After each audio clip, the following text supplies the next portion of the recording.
What's up, Gould Miners? Today we welcome back to the show friend of the program, Mike Stohler, the managing partner of Gateway Private Equity Group. Mike made a name for himself by absolutely dominating the multifamily investing space and then transitioned successfully into hotel investing. And in this episode, we start off with Mike sharing his roadmap from multifamily into hotels, and why some people just stop at the apartment level, and why some, especially recently, have gone beyond the apartments and into that next level, that next echelon, which is hotel investing. Later on in the podcast, we explore some of the international hotel investing that Mike has been doing recently, and going over some of the benefits and the challenges that he has experienced while investing in these overseas properties. And finally, we wrap up the show by coming back to the States and having Mike share some of the insights that he's gathered throughout the process of building his brand new luxury hotel in Scottsdale. So whether you're an active hotel investor or you are someone who's looking to break into the hotel investing space, or maybe you're a real estate investor outside of the hotel investing space, trust me, there is something in here for everyone. So without further ado, everyone, let's welcome back to the show, Mike Stohler.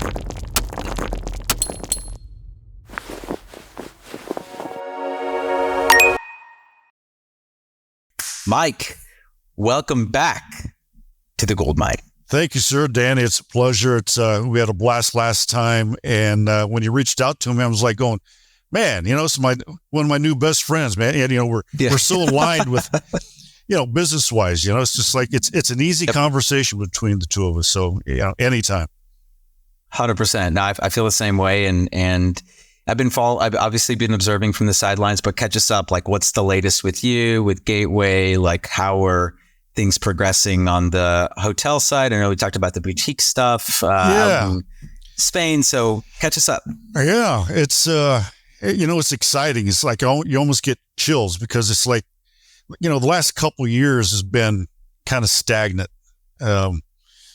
We had the COVID, we had the Great Resignation, we had blah, blah, all this stuff, now inflation, all this stuff.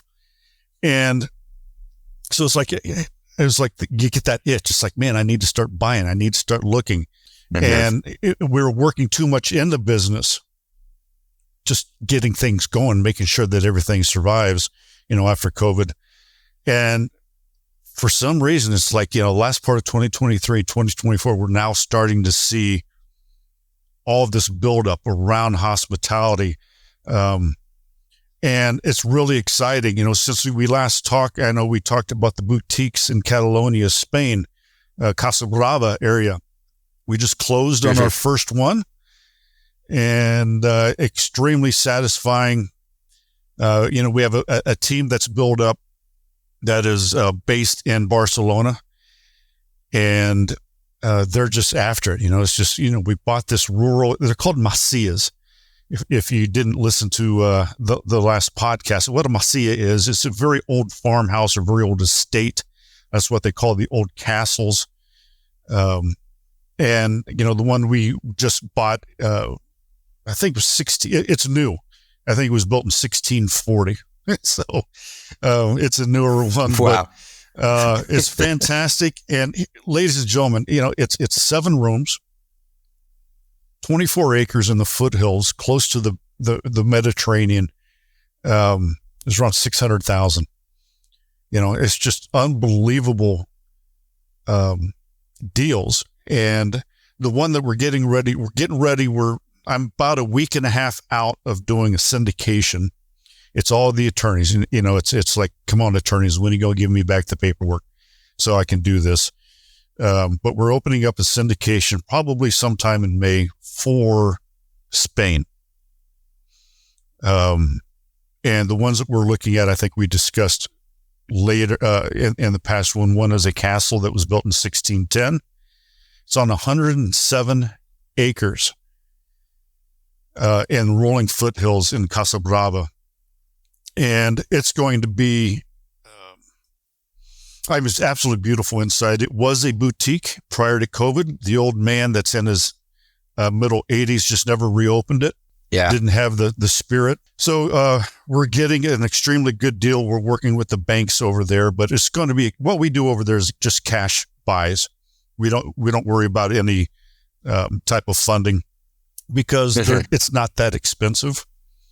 And because it's on 107 acres, what's really big over there in Spain is the van life, glamping. So there are these fields spread out within these 107 acres where you can open it up to camping, glamping, the van life. There's one section about, a mile from the main castle. There's a Olympic-sized pool and a community center. It's part of the property. It's like, oh, you know what? Let's put in some camping sites. So there's a lot of different opportunities because it's such a large parcel, for several different type of fundings. Just getting money. We're looking at probably 2 or 3 different revenue sources within just this one property. So that's what we're doing. We opened up the first one. Now we're going after this estate. We're getting it tied up. I'm just waiting on the syndication paperwork. We have another hotel. I don't know if it's going to go through because it's getting a little wonky. Another hotel here in Arizona, Holiday Inn Express, that we have under contract. But whether that goes through or not, I don't know. But it's an exciting time. There's a lot of interest. I don't know. Maybe Danny, whether it's just the compressed cap rates with the other type of asset segments that people are now looking at hospitality. But I'm getting a lot of interest to invest with us. It's interesting because I think everything's like cyclical, right? Like when hospitality is super hot, it's because some of these other things are not, and then so on and so forth, right? So you start to see these ebbs and flows. I think a couple things, people that are, well, actually, let's just start here. I think that the internet has actually made hotels seem more accessible over the last 5 years. Because before 5 years ago, like, who was talking about buying hotels? Like you saw, like people thought that Marriott and Hilton owned all the hotels. Yeah, right. Or REITs, the stock market.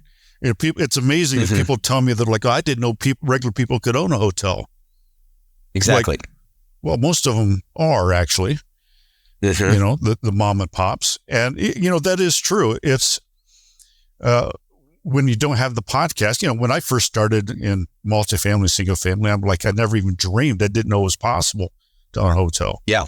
Yeah. It's definitely one of those things that I think have become more accessible because of the access to information, right? The information's out there now. And so people understand it and they see the high returns or the potential for the high returns. And you're right. Like the compressed cap rates across the other asset classes make hospitality very attractive, right? Because if they're run properly, they cash flow very well. They do. And there's less competition because, it's for the regular investor, the cyclical nature of the investment that they think in their mind is like, well, I'm going to start with maybe a fix and flip. Yeah. Then I'm going to have a rental, then a fourplex.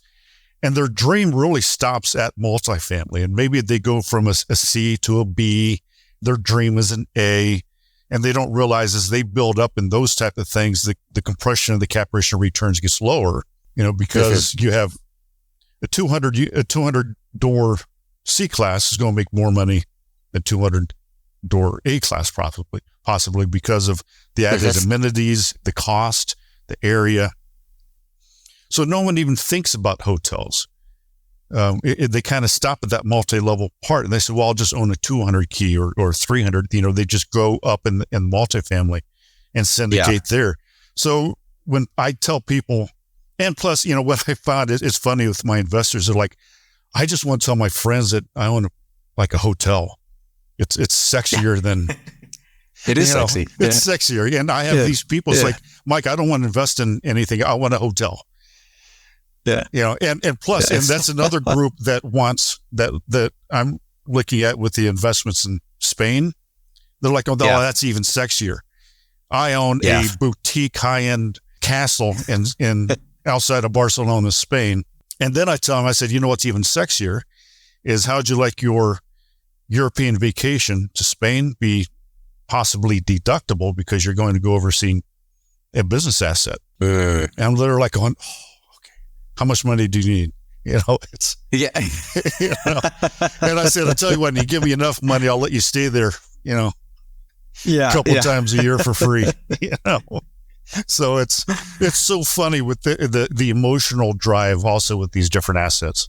Yeah, absolutely. And it's interesting that you touched on a couple of things that I want to explore. So the first one being, everyone thinks, all right, fix and flip and get into like small multi-unit, like duplex, triplex, fourplex, and we get into apartment buildings. And I think that there's a certain comfort level there. And when you go into hotels, you're really, running a business. It is not necessarily a real estate play at all. It's not a real estate play. Yeah. It is. Yeah.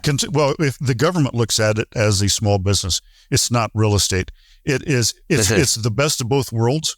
I have a small business that sits on real estate. Exactly. So the real estate will also appreciate. And I have some hotels where it's in really good areas and the land appreciates more. In 10 years, probably just going to mow down the hotel and just build something on the land because the land is more valuable. That's the real estate part. The other part, you have a small business that has 20 employees with 20 different vendors that you're dealing with, the P&Ls, it's nothing like, and I keep telling this people, to people, it's like, if you're big in a multifamily, don't just think you can go out and get a hotel. Yeah.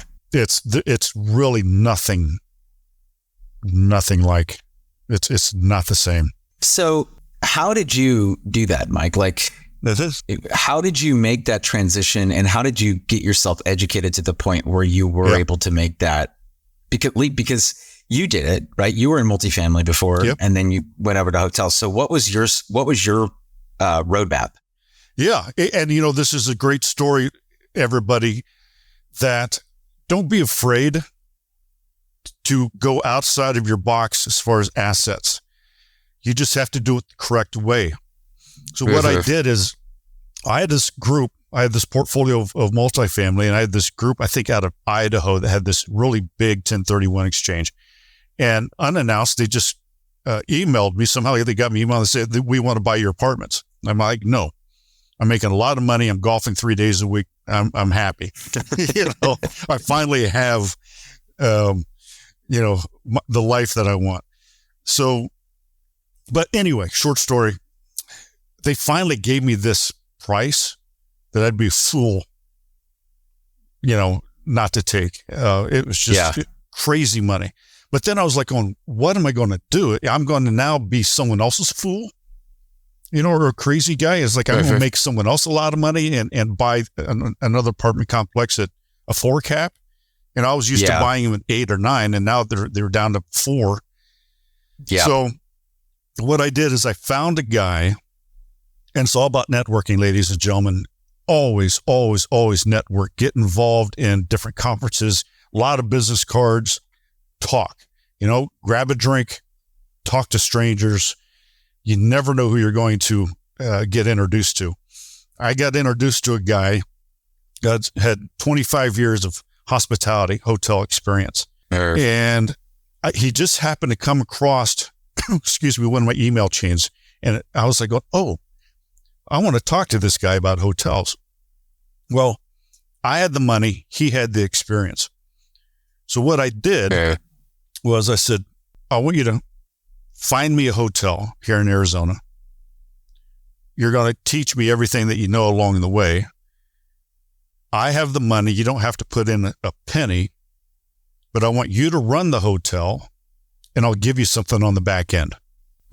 So he's basically, I kind of bought a mastermind, right? Yep. And an asset.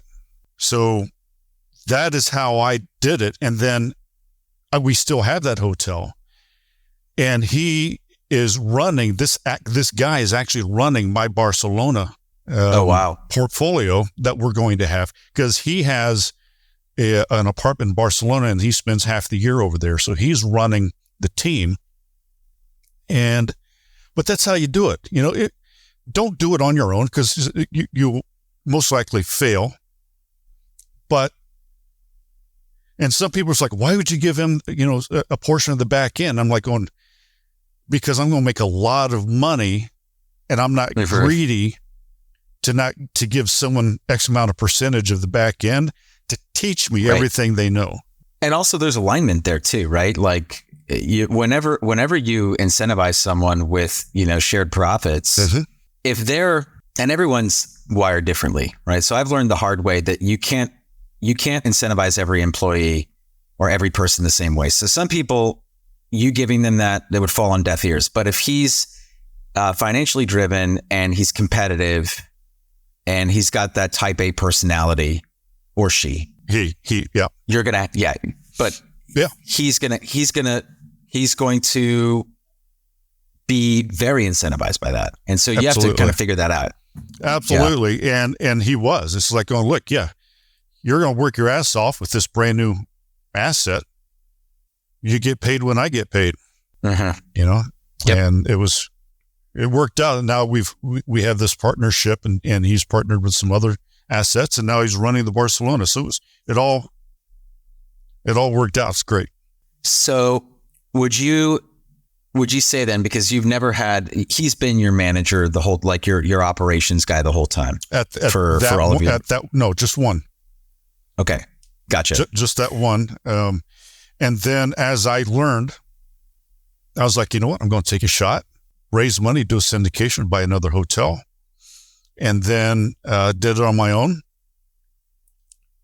Asked him questions, as it went on. Then another one, and then just kept going. And then what I realized is, if you bring in, it's kind of like with multifamily, the property management, it got to the point where I needed help on the day-to-day. So you bring in a very, very good property management group, and that alleviated all my other headaches.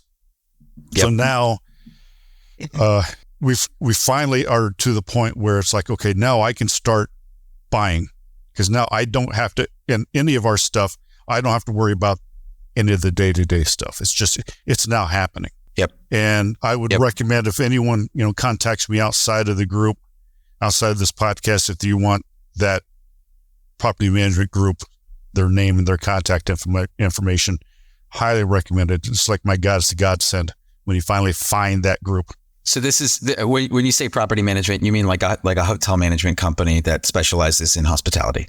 Yeah. Think of your multifamily property management group. Yep. They run it, and this group only does hotels. Love it. And they have 30, 35 years experience. Yep. A lot of experience. And honestly, that's, so just as a tidbit for anyone who's listening here and it's like, hey, I'd love to get into the hospitality game. I'd love to get into hotels. Mike, the way that Mike did it, you obviously, like, there's check equity, there's sweat equity, right? So you did it the check equity way. You're like, hey, I've got a ton of cash. I want to deploy it, and come work with me, and I'll give you a little bit on the back end. That's great. If you could also do the same thing, like with a third party management company, in a lot of ways, because, for example, one of the hurdles that you might come across as a new owner is, not every brand is going to be on board with you as a new owner. Well, that's the hardest part, Danny. That is the hardest part. What people don't realize is, when you have a franchise, when you want to buy a franchise hotel, there is an interview process with that franchise. Yep.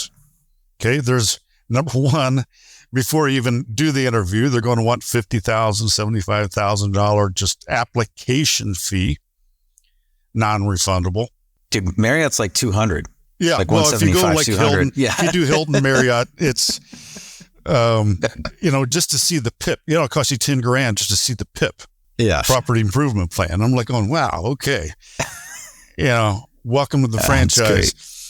So you go through the application process, because what they don't want is Mr. Fix and Flip that made a lot of money embarrass the franchise by running it into the ground. So you have to have, and I ran into this with that very first hotel, even though I got the loan. I had all the money. They required that partner to be on the application for the franchise and even on the loan for the bank, because they're like, Mike, you don't have any experience. You're too much of a risk. Yeah. But this guy's not. Yep. So that's very important. Yeah. And that's interesting that they had him be on the loan, because a lot of times you can circumvent that by saying, hey, I'm going to hire this third-party management company that is already approved by X brand, right? So a lot of brands have property or hotel management companies that they've already designated as, hey, if you partner with these people, then you don't have to worry about, the franchise approval process because they've already been approved.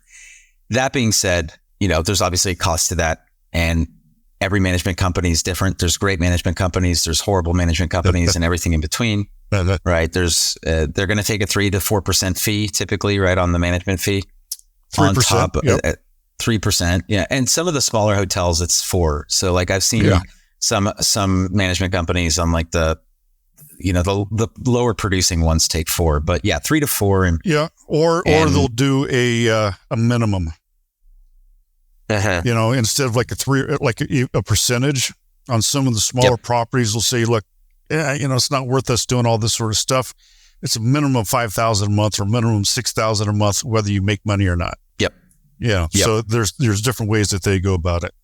100%. So it's interesting that you had that partner. You've kind of gotten to where you're at, and you've worked so well together for how long has it been now that you've been working with this guy? 8 years.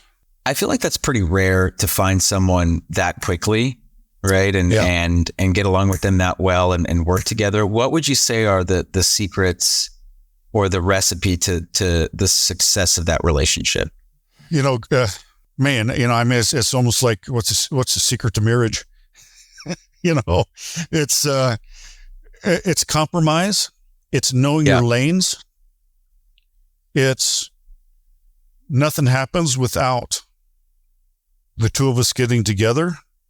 It's a common, what he and I both saw is that this is going to be the beginning of a much larger company. Even though he's not a partner on all of my deals, hotels, he's always involved in some way or the other.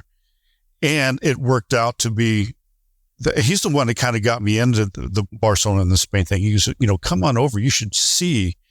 And, and we can discuss if you want to sometime, like why Spain, why Europe, what's the difference between why not, the US, or what are the advantages of going over to Europe, with labor and construction and taxes, grants, that's a whole other conversation.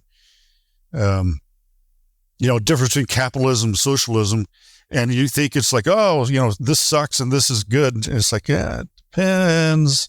Yes.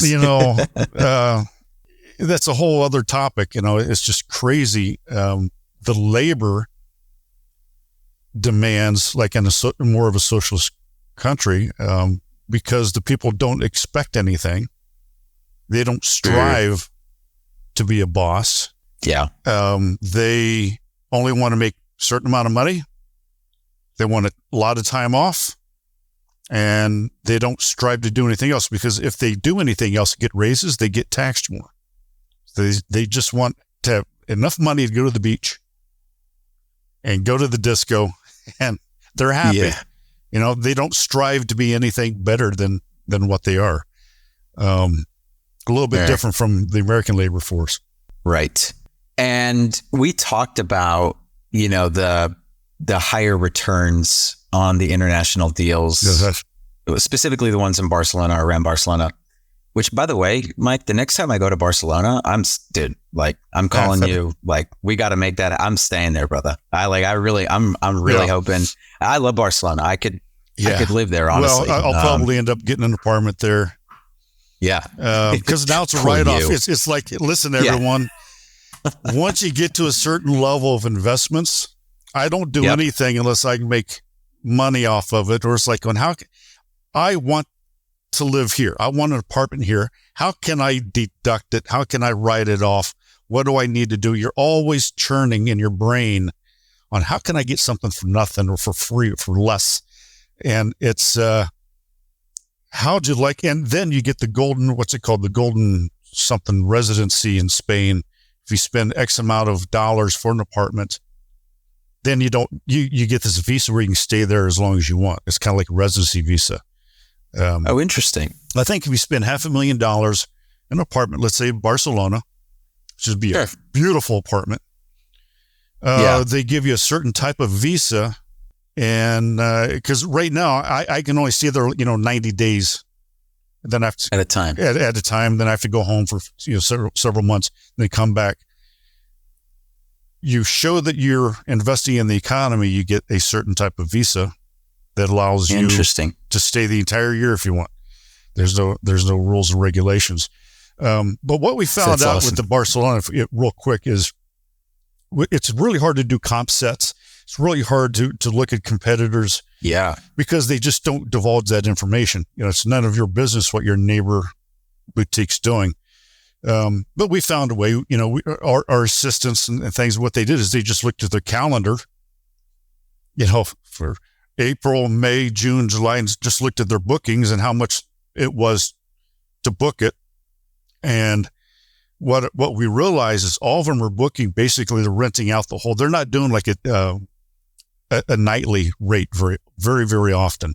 It's either, on these 9, 10, 6 to 10 room boutiques, people are just renting the whole place out. Whether it's a couple or up to 18 people, they're weddings, corporate events. The yoga stuff is really big there. You get the little shaman, and what will happen is this shaman, whoever yogi person, will rent out the entire thing for a week. Yeah. And then they will sublet. Then they will bring in and say, hey, for $3,000 a person, you can get my yogi retreat in Barcelona and you can do whatever yogi people do. I don't care as long as someone gives me a check. You can dance around, you can go, I don't care what you do. It's all about the money. So what we're realizing, and they're booking about some of the comp sets that look really good, kind of like the castle that we're getting ready to syndicate. It's about $3,500 a night fully booked. And it'll be up to like 18 people. Well, you divide that, within, let's say 5 or 6, 4 couples. Yeah.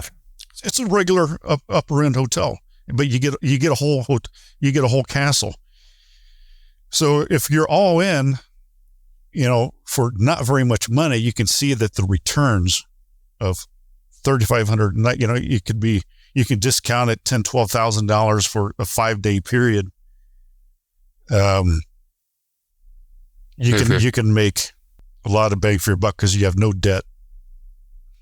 Every time they want catering, tours, everything's add-on when you get to that type of boutique.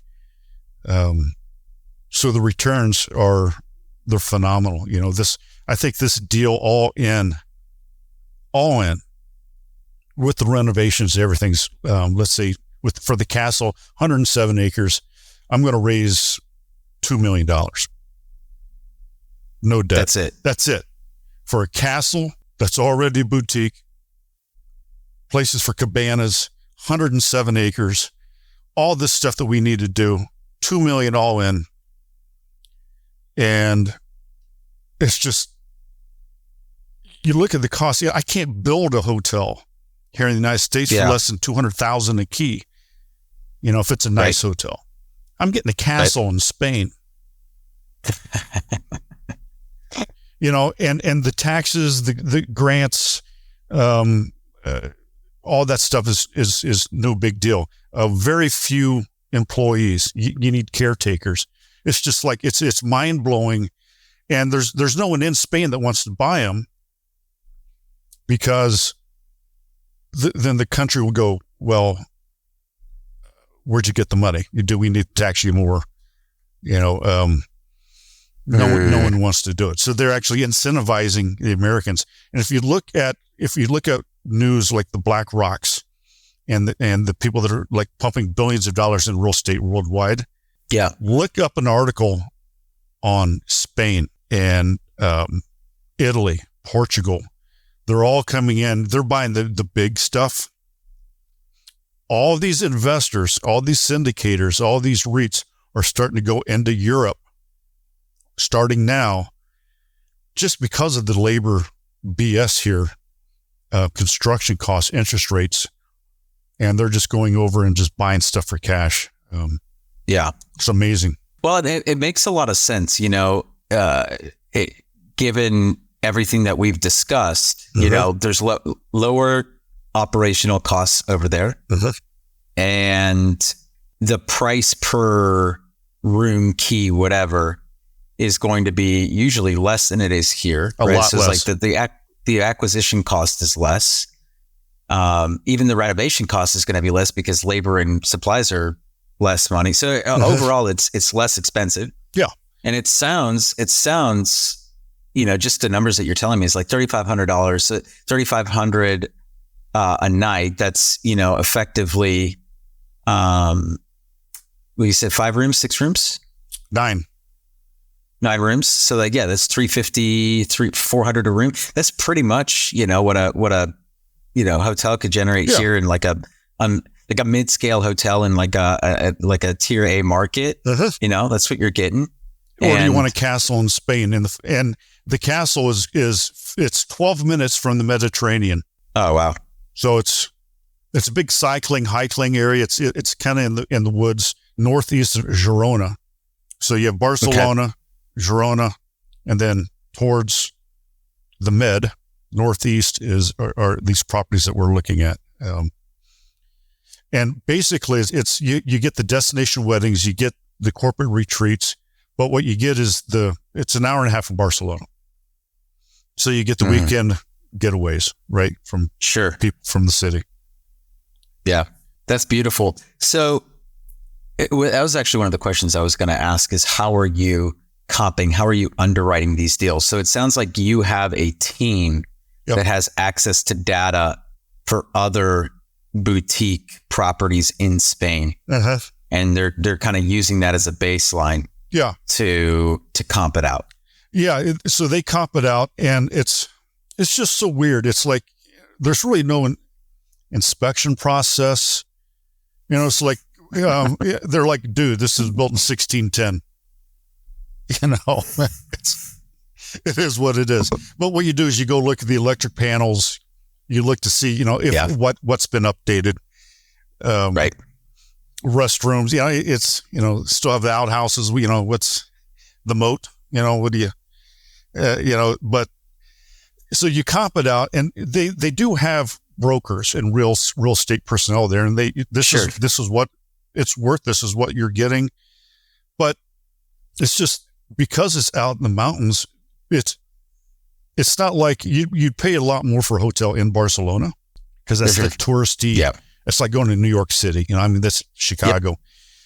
Just prices are high. When you go up and out,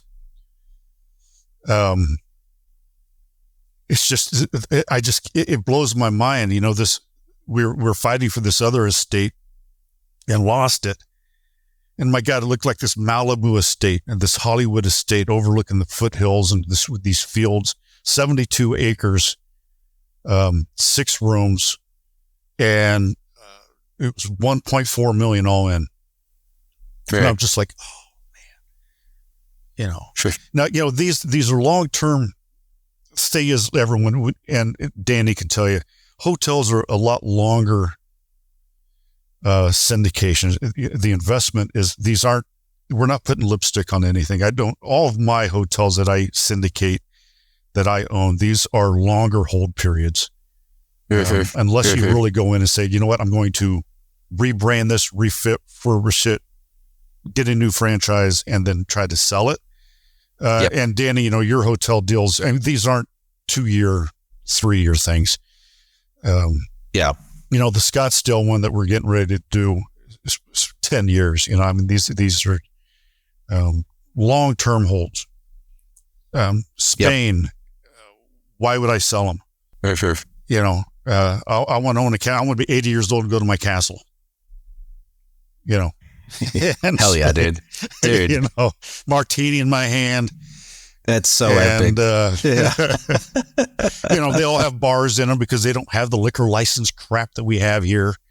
Oh God, I know. But and the labor, you know, you go to the village next door and say, hey, I need a carpenter.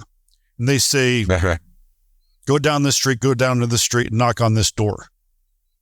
You knock on that door and these people are like 6th generation carpenters in this small town. You know, their last name is Carpenter. This person's last name is Plumber. You know, it's what they are. You're not dealing with these big companies that overcharge you and say, hey, I need someone to build this. They come over and say, yeah, this many euros. And him and his buddies, they just do it. There's no these. You just go to the village and grab these masons that do wonderful, absolutely wonderful jobs because they have pride. Yep. That's so interesting, man. And, you know, it feels like a totally different game, but at the same time, where the rules are more written in your favor. So it's like, why wouldn't you want to play a game where the rules are more in my favor, you know? And I get to vacation in Europe for free, man. Deduct it. I'm going first class this time, baby. Hell yeah. Now, we obviously put the rose-colored goggles on. Yep. On the audience right now. Yeah. No investment. Nothing is perfect. Right. What have been some of the challenges that you've experienced so far with these deals overseas? Over in Spain? Yeah. I would say the biggest issue is not knowing how to ask for permits properly. Okay. And this is kind of funny. It's I found out that I need to have 800 euro in my pocket because I was trying to figure out with this one deal that we just closed on. It's like does it have the hotel? And here's the thing is, there's different types of permits. You have the hotel license, but with the Masia, an old farmhouse like this, if someone's if you have like a caretaker, you can rent the rooms. You don't need the hotel license. So it's learning the different types of licensings and whether or not you even need it or not. But I couldn't figure out what does this building have? And no one could tell me. So we went over to the city council and had a meeting, and she goes, you know, the town has a charity event coming up. I'm like, okay, well, how much is it to sponsor something? Like, oh, you know, 300 euro. And I'm like, okay, can I give it to you? Here's a charity. Dun, dun, dun. Reach in, stamp, has a license. I'm like going, oh my God. I could have had one of these things 4 or 5 months ago if I'd have just asked for the local charity. Oh my gosh. But, you know, the other thing, Danny, is because these buildings are so old. Yeah. It's really digging into, because you can't, the castle is like, oh my God, 4 foot thick stone and concrete walls. You know, you can't get into anything. It's so on our team, we have 2 architects, and they go in to each of these assets and they just look at it, you know, the roof, the foundation. They know what to look at. I don't, I don't know what to look at with these types of things. Sure. They look at, and they look at the zonings. And what's nice is because these are all built, everything around it, is so old. What we found out is like around that castle, the 107 acres, no one can go in and buy land next to it and do exactly what we did. You can't do it. It is, you can't like tear down a new house and say, I'm going to put a hotel there, because it's not, you can't do it, because they're so picky about, this castle was a hospitality thing back in, the 17 whatever. It was an inn. Therefore, it's allowed to be an inn now.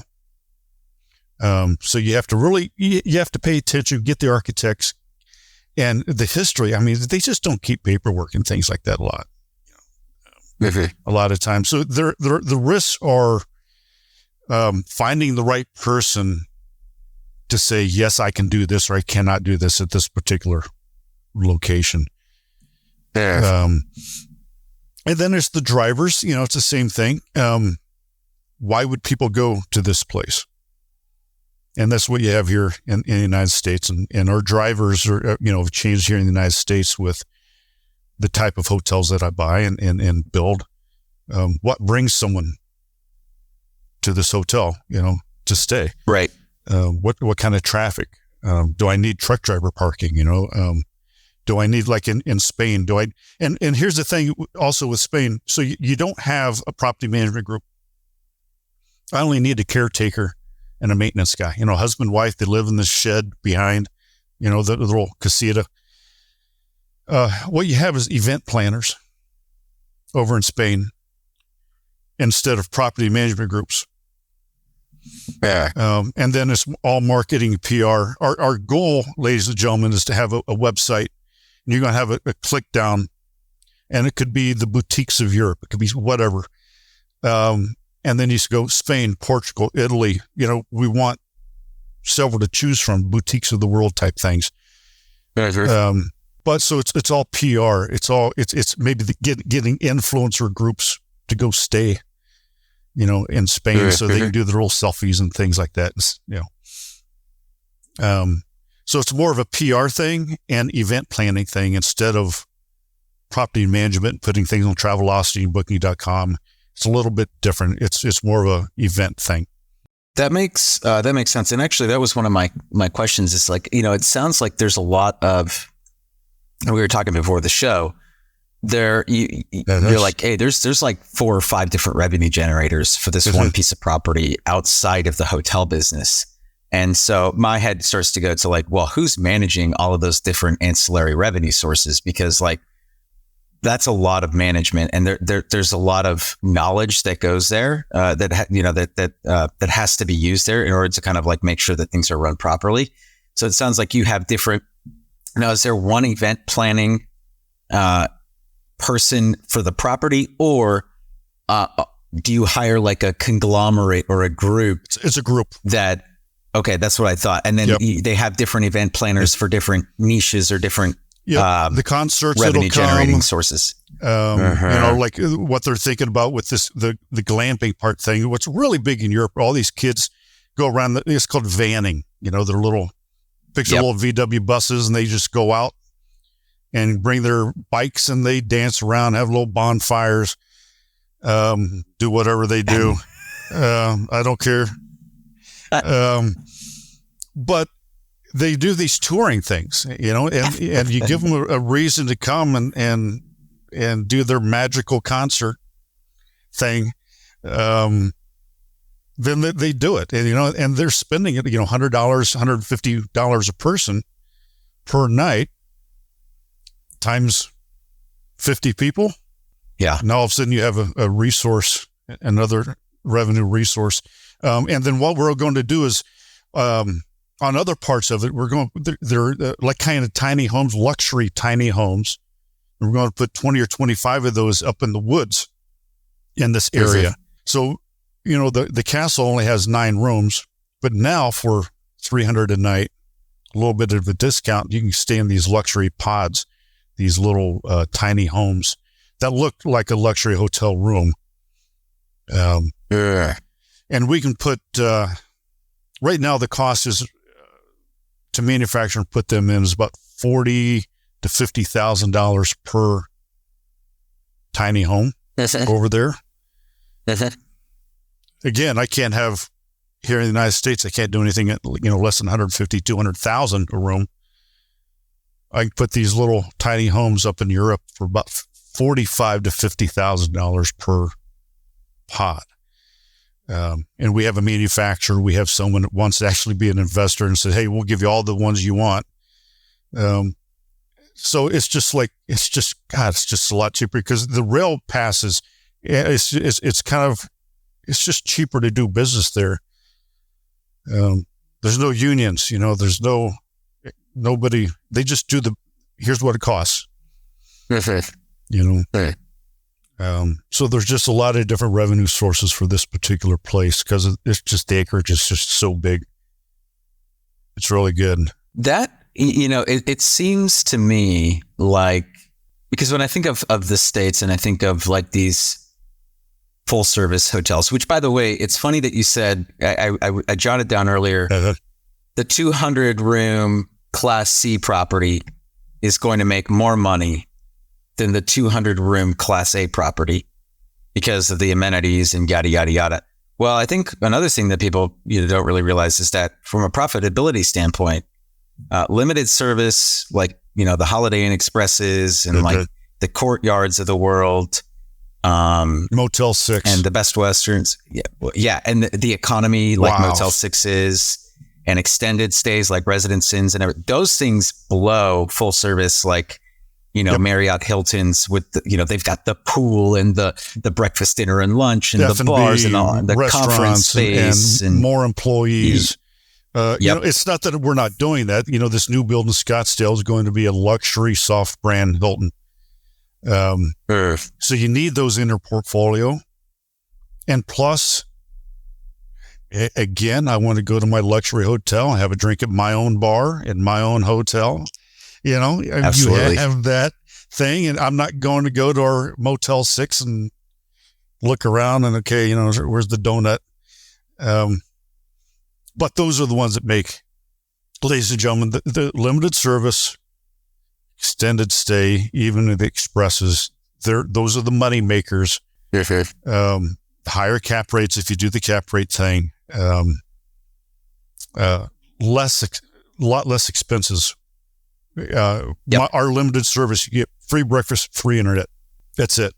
150 a night, not a lot of expenses. Less, you get housekeeping on demand. No bars, no restaurants, no conference rooms. Just, there's not a lot of expense, but you do need some with the 120 room that we're going to build. Conference rooms, rooftop bar, lobby bar, it's just a lot of expense to build. And because you're dealing with a $25 million project instead of a $10 million project, so now your expenses are higher, your loan is higher. It starts out expensive, and then you have to upgrade constantly a lot quicker because now you have an expectation on from the guest that it has to be luxury, or nice. Yep. So instead of every 5 to 6 to 7 years redoing something at the limited service, your portion of your budget has to be allocated just to keep stuff up. Yeah, 100%. And typically that reserve amount is usually 4%, right? Like the replacement reserve, you're putting aside about 4% a year. To keep the hotel. You got it. To make sure that you have enough money to keep the hotel, right? Yeah. Now, how did you go about selecting which brand to slap on that hotel in Scottsdale? Like, walk us through that process, because I think people underestimate how important, how critical that step is. I would say that is the most important. When you do a franchise, if you're in the boonies, they don't want Hilton, they don't want Marriott, they don't want whatever.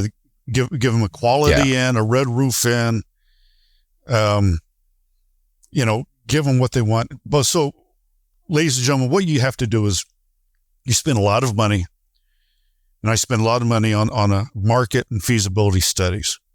Okay.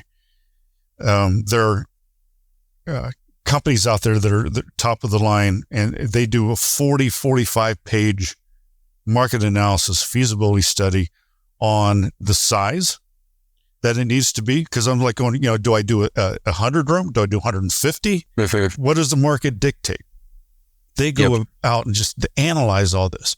And then they say, Mike, what are you thinking? And I said, well, it needs to be the developer wants me to do more of a luxury, not 5-star, we're not talking W's and the Ritz-Carltons type things, but more of a full service higher end. And they're like, okay. Then they look at the comp set. They look at everything, all the different franchises, all the different locations within 10-mile area. And they come back and they say, you know what? These are the 3 that's going to give you. Now, they said, do you want a franchise? What kind of franchise do you want? And here's something that was very important that I did not want. I did not want a hardline franchise model. That's it. In this area, I wanted it to have the Scottsdale vibe. This is Southwestern vibe.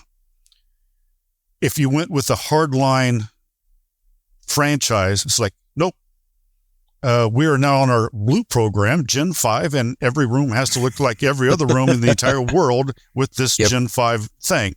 So you get a look that has nothing to do with Arizona. So what you do is, ladies and gentlemen, there's this newer concept. It's called soft brands. And then within that soft brand, there's kind of like a boutique soft brand, lifestyle soft brands. Now, they've kind of brought it down into these different genres. Basically, what a soft brand is I get to do whatever I want with the hotel as far as the looks. They just have a standard of a look. You look at the Marriott Autograph collections, the hotel may be called, a Vendedor and not even say Marriott, but it's a Marriott Autograph soft brand. And we're looking at like a tapestry collection by Hilton. What that means is it's called an urban lifestyle soft brand. So they want you to bring in the vibe of the city. They want you to, if it's near Native American, if it's on the tribal, bring in all these different looks. And all it has to be is a certain class. You have to have a bar. You have to have certain things for it to be an upper scale. But they don't say that couch has to be blue. This painting, you have to have this, all this crap that's marked up 150%. Sorry. I'm going through a PIP right now and I'm like going, what are you talking about? I'm not paying $5,000 for a chair. Yeah. But oh my gosh. Don't get me started on PIPs. But so what we did is we went, I want a soft brand. I want to be able to do my thing. Give that Scottsdale vibe, give it a Native American Southwest vibe. So you go with the soft brand. And then within the market study, they say, these are the best 3 franchises based on the comp set, based on, they go, within that area, you have this many reward members and just the travel, and it's crazy the amount of information they can give you. And then it came down to these 3. And then what I did is I contacted the development, the luxury lifestyle Hilton guy. So let's have lunch. Let's tour some of the other type of ones in the area. I did that with 3 different ones. And I said, okay, now what are you going to give me? How bad do you want me to have a Hilton there, or a Marriott or a Wyndham? And you have this conversation and you find out who really is on board. And ladies and gentlemen, it's a lot harder to get, I don't care if you have experience in hotels. Once you start knocking on like a Hilton or Marriott door, it's a whole other ball game. Don't expect your first hotel to be a Marriott or a Hilton. The demands and the expectations of the ownership, as it should be. These are the luxury. These are the big boys. It's harder. So to have Hilton say, you know what, we want your group to come in and build this massive place. It was a win for both of us. But so that's what I did is, I just kind of looked at the market study, who had the best soft brand, how many did they have in the area, the comp set, who am I competing with, how many hotels in the area have conference rooms? Do I need conference rooms? Are there any in the area who have a rooftop bar? The answer is no. So guess what? I'm going to have a rooftop bar. And have it to be a destination place that you'll see me every night. Yeah. With my own special little whiskey glass that says the boss. Oh man, that is so awesome. That is so awesome. Well, we are coming up on time here, Mike, and obviously we haven't covered everything that I wanted to cover, but in that same line of thought, we just talked about soft brands and that being one of the, I would say, emerging trends in the hospitality space. What are some other emerging trends that you're seeing that investors should be aware of in the hospitality space, in the next 12 to 24 months? What are some other trends that you're seeing right now? Yeah. This is a loaded question. A lot of it's great. One of the newest trends is called what's dual branded hotels. It's really starting to get traction.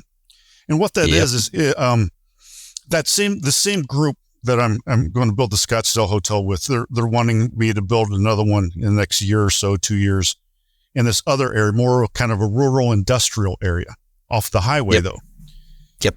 And they're like going, what are you thinking with concept? And, I started talking with some franchises, and there's this concept of a dual brand. What if half of your hotel was limited service? The other half was extended stay. One lobby, same front desk, same maintenance guy, but now you have two hotels sharing the same resources, and you get the best of both worlds. So that's kind of a lot of, if you're doing ground up builds, that's kind of the hot trend right now, is to do these dual brands, because why not get the extended stay people and the limited service people on the same building? The other thing that's really, really, really trending is technology. And I hate to say this, but, here in the United States, it's like, I just had housekeepers come to me and say, Mike, I want $20 an hour and Fridays off. And we can only clean one room every 25 to 30 minutes. I'm like, oh, what are you smoking? It's, you hate to say this, but you're just like, what? It's like, well, I go to McDonald's for $22 an hour. And I'm like, go, you're going to smell like greasy French fries at 2:00 in the morning, and you're going to think that housekeeping is not that bad. You work from 9 a.m. to 2 p.m., so that's another story. Technology is really, really big, folks. And that's why we really like the new builds right now, is I can build in kiosks, the wireless rooms. You don't even have to go to the front desk. You just check in on your Uber ride, your share ride in from the airport. You check in. I tell you that you're in room 302. Bypass everything, go up, put your cell phone right up against the lock, and you're in. You never need a room key. Beautiful. You never need anything. Don't need the front desk. If you do want the front desk, you can go to the kiosk, punch in. I have iPads setting up. There's no business centers with computers anymore. I have a couple iPods here and there. You can check in on your flight. You can check the weather. If you do need anything, you text on your app. If you need towels, if you need anything, and then someone will come up. There's no need for you to ever really communicate with anyone. And that really cuts our expenses as far as payroll. But that is probably the biggest thing, is technology. Yeah. And honestly, I think that we're at the precipice of a massive change in the operational structure of hospitality in general, given all of the, advances that we're seeing on the technology side of things. Also, the last year at every conference that I was at, every hospitality conference I was at, there were half the show, half the thing was about AI and how AI was going to impact the hospitality industry. And I think that we're still maybe a few years away from really seeing that manifest into anything that is noticeable or tangible for the consumer, but it's definitely something that should be on our radar. And these are all changes that I think are welcome. I think, when people think AI, I have like different opinions and whatnot, but at least for me personally, Mike, I'm of the opinion that technology advancements, like the iPhone was an amazing invention, and that just totally revolutionized the way that we do. Think about the business. Flip. Right. And now the phones flip. Yeah. I know. It's just, I know. It's crazy. Yeah. But yes, and there was even, I was in Vegas and asked for some shampoo. Yep. It didn't need a comb or anything. With some body wash and a robot came up and delivered. No way. Yeah. They had a little robot, and it alerted me on the app, and I opened the door and there was this robot with a tray, and I'm like going, you've got to be kidding me. And I grabbed it, and it actually said, thank you, turned around, and whoop. Wow. That's incredible. That's incredible. Never calls off from work, doesn't want to raise. Yes. No vacation time, no benefits. If you watch too much science fiction, one day they will. Well, one day we're going to be, yeah, exactly. Yeah. Elon Musk be working for them. Matter time. That's awesome, Mike. Well, hey, this has been, awesome. And I feel like we're gonna keep doing this, at least, at once a year or so like that, once, sure. every couple quarters. Cause I always feel like I feel like we could have gone another hour, Yeah, we could have. There's just so many topics. Yeah. Of within hospitality, the difference between multifamily and hospitality, there's just the different classes within hospitality. Yeah. I mean, there's even memberships to pools now, there's so many different, there's a hotel that just opened up here that has a club within the club. Oh, interesting. And so there's all these different revenue sources that people are thinking of, that is always back in here. Yeah. That's super fascinating. So basically like they have a membership to the pool area. It's a different pool area. They built a different pool, little restaurant. It's on a roof with mountain views, and no one could go in there unless you have a membership on that special beautiful. pool. That's beautiful. And it's just like, oh man, okay. Yeah. Just another revenue source, so they're just thinking. There's just tons of that stuff. It's up floating in my head, waiting to manifest itself. Well, if they're, in traditional Gould Mine fashion, Mike, you got to share one of those ideas that's floating in your head. What's one final gold nugget for the audience? That's true. So I don't know. I don't think we hit on this. We talked about it prior. There's a golden nugget when you get into hospitality, ladies and gentlemen. Remember, it's considered a business. Right, sir. People right now are worried about interest rates, worried about the banks, communities, regular banks pulling in. It's like, we're not going to loan, really tightening their belts. Yep. Because hospitality hotels is a business, I'm able to get SBA loans, government-backed loans, less amount down, less interest rates than the banks will give you. I can do market, basically, Wall Street type backed loans, insurance. There's something called CMBS, and you probably never heard of it unless you've been in hospitality or commercial.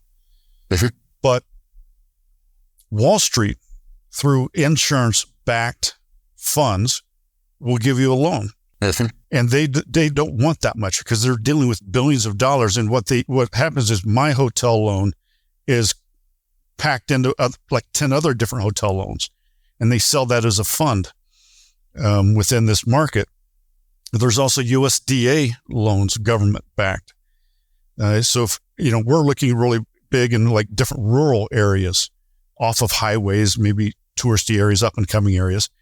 And as long as you give back to the community, hire within the community, you can get USDA. Everyone's probably heard of the USDA residential loans, but you can also do it in hotels. So my golden nugget is don't let the banks and interest rates hurt you or hinder you, because once you get into actual commercial loans, there's other things that you can do. That's the reason why I can still buy, I can still build, because I'm not going through regular banks. Right. Yeah. And on that note, I mean, it's quite startling, the difference between, what you can get just like on a CMBS note or Lifeco or USDA, any of the SBA, those rates are usually a lot more favorable, and right now the regional banks are really tightening up, and their loan to value has decreased significantly. Right. Yeah. Yeah. So if you want to raise half of it. Yeah, exactly. Loan it to you. Yeah. Yeah. So that's a really timely golden nugget, because there's a lot of options that are available, not just in hospitality, but across, the broader commercial real estate sector. But definitely when it comes to hotels, there are way more options in what you just discussed versus like the regional banks. We're seeing the same thing, it's almost all CMBS, Lifeco, USDA. Yeah. USDA has to be fit certain criteria, SBA or Bridge. Very rarely right now are we seeing any sort of regional bank step up and saying like, yeah, we'll fund it. Yeah. So, you don't see the 70-30 anymore. Straight bank. That's why people love banks. And ladies and gentlemen, what some of these SBA stuff and USDA, some of the different ones, what happens is the government will take a portion of the loan, and then the bank takes a portion of the loan. Sure. So the bank, who was the one sitting there, is like, I don't want to do this. Well, the part that they're under the hook for is a lot less as far as the whole project is concerned. So that's why you get some of these, they're willing to do some of these other programs. Mike, as always, you are a wealth of knowledge, and thank you so much for stopping by. This was awesome, and I can't wait to have you on again. Wonderful. Thank you very much. Appreciate it, Danny. Awesome. See you, everyone. Great.